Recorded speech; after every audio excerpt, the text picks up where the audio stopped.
Sawubona mbukeli, wamukelekile ohlelweni lethu olusha, iZion Unplugged, esiphathelwe Indoni TV. Zion Unplugged, ilapho khona si-showcase khona i-culture, talents esinawo emzini waseZion. Njengamanje, njoba nibona, siyahamba, siya eMpumalanga. Lapho khona siyothola amakhwaya wethu azobe asinandisela ngomculo. Kuyoba mnandi, kuyoba njeya, kugadlazwa kube njani. Uyasazi thina amaZion sibamba kanjani lento. Ngakhohlwa. Please subscribe to Indoni Production. Ukuze uzokwazi ukuthi uhlale uhamba nathi kwamanye ama-event.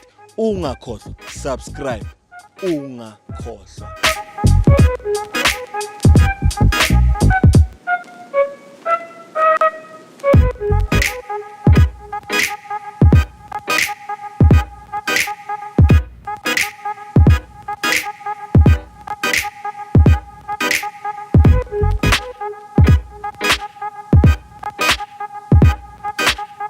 Ngizwe izigi, ngizwe inhlokomo. Sise-Vosman Assembly. Lapho khona sinamakhwaya wethu azosinandisela ngomculo omnandi. SiyiZion, abazalwane batashile. Njengoba ubabona emva kwami, kumnandi kuyoba njeya. Siyosha isifutho, kuyosha umgwabo. Asingeneni eVosman Assembly, siyozwa umculo omnandi. Ngena nathi siyi-Zion Unplugged.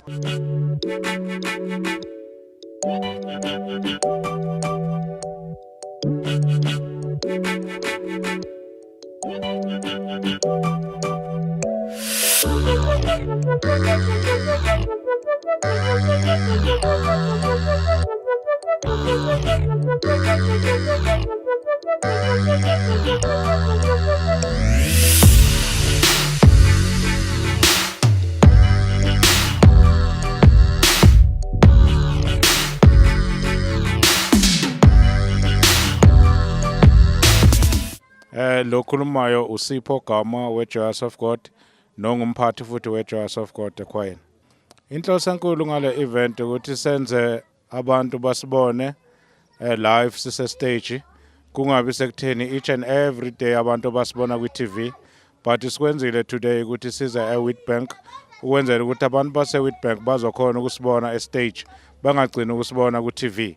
Nanokulinye iside futhi sikwenzile lokhu for marketing purpose, ukuthi abantu bakhona ukusupporta kuma-CD, kuma-DVD esinawo. Ikhwaya iforme 2007, ama-award esiwaphethe siphethe ama-SABC Gospel Crown Awards 2014, 2015 and 2017. Kanti futhi siphethe ingoma Music Awards 2016 and 2017. Siphethe iMpumalanga and Zion Swaziland Awards sayithatha ngo-2016. Siyimisele ukuthi ngeyi-25 August 2018 siyothatha futhi ingoma Music Awards, lokho okungasenza ukuthi kube nengoma Music Awards ibe yi-3.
igama lami ngubhuti Sibongo kaDuma, ichoir i-Image of God choristers. Ku-Image of God ninga-expecta indumiso nokubusiseka futhi kakhulu ngomculo wegospel. Omvana enganacala. Okay, abantu abasifuna siyatholakala ku-page lethu ku-Facebook. Siphinde futhi sitholakale na ku-WhatsApp futhi. Yeah, nje yiko la xhumana khona. Inamba esitholakala kizo it's 072 66 02 747.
Injalo sifiso vela ijini.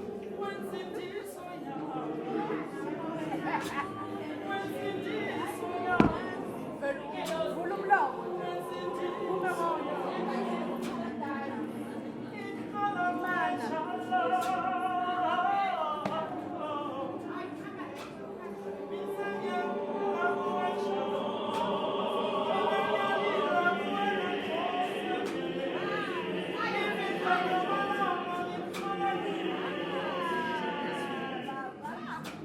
Soprando eles.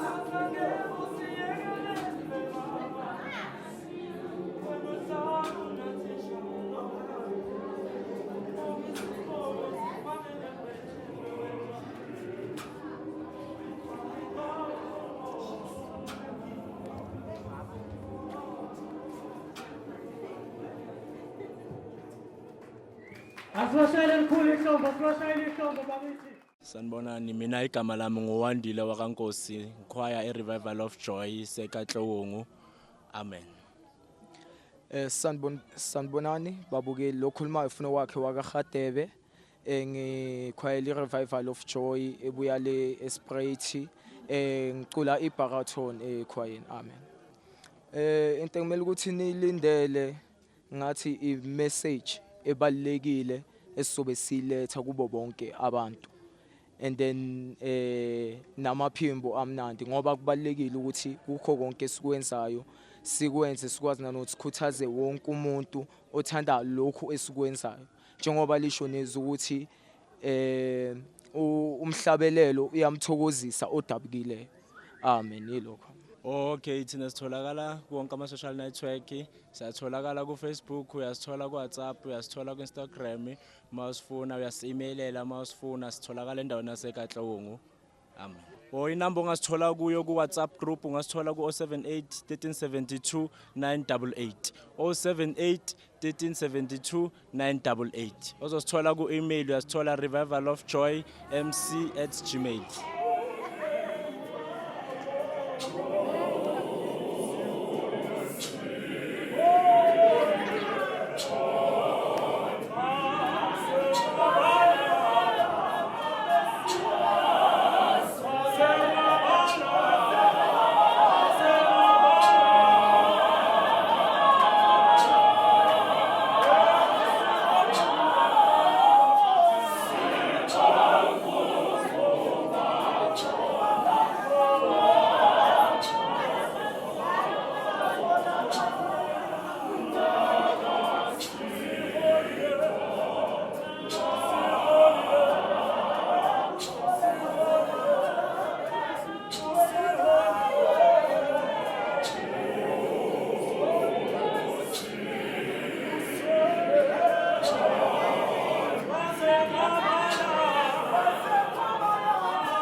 Sanibonani, igama lami ngingithulani wakaMasilela, ngihlala eNkangala, ngicula ekhwayeni imvuselelo yabasha.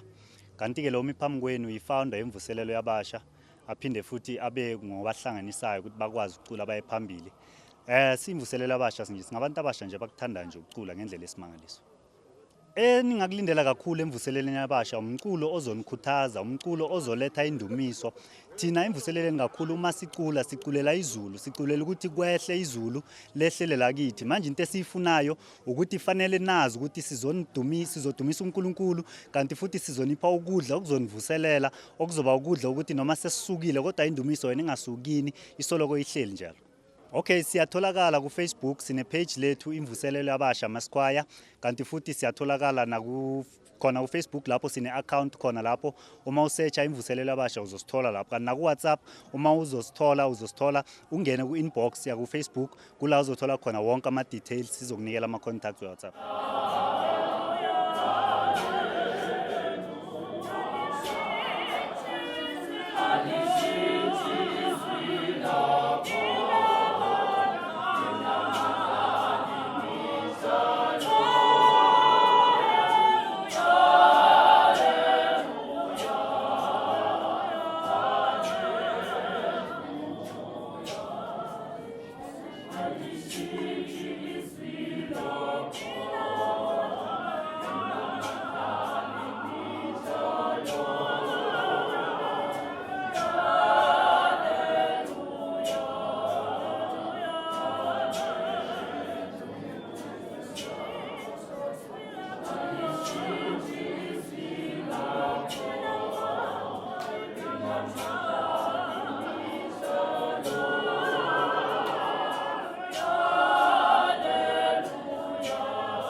Kama usibusiso wakubheka isibongo waziwa ngilaka Foster. uFoster uyi songwriter ekhwayeni, uyi baratin and uyi music director futhi.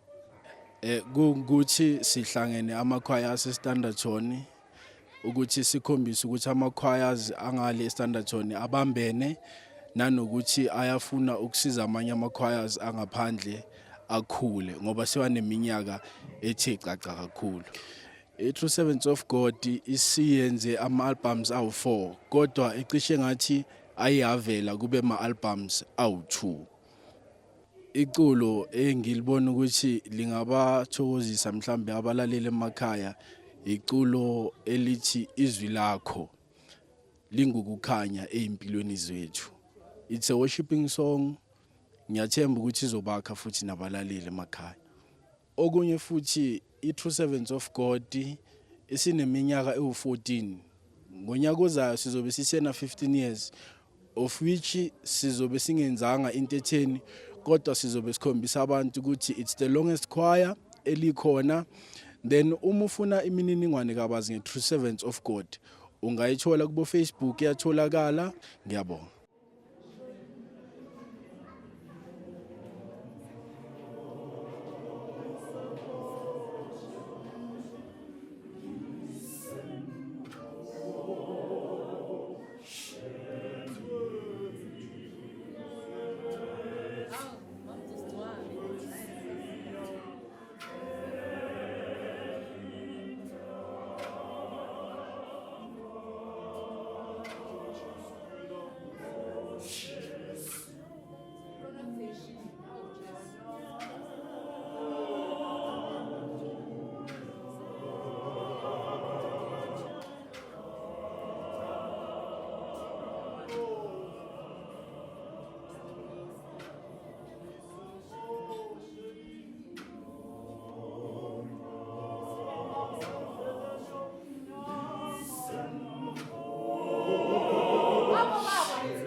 Nginibingelele igama lami ngumfundisi nguGagadu ngwakwamahlangu bambiza ngokuthi sikhulapata ngesangale kwasokhulumi nami bengikhona la kulomhlangano wamazayoni egade ubethwa la namhlanje ngijame la bengize ukuzobakhuthaza ukuthi encwadini yabase Efesu chapter 5 verse number 15 lithi iBhayibheli bahubele inkosi lokho abakwenza la abahube amahubo aphendulayo bangahubi amahubo azokwenza angenzi isense ngisho ukuthi njengoba bengila bengizobakhuthaza ukuthi lento abayiculayo ayicule ukuze ikwazi ukuphendula abantu abafuna ukulandela iGagadu bayalithola ku Facebook lithi Pastor Jonas Mahlangu #igagadu ulike lelo page umthole umfundisi wakho omthandako kanti ke ningakhohlwa subscribe Indoni Production ukwazi ukubalandela siyathokoza.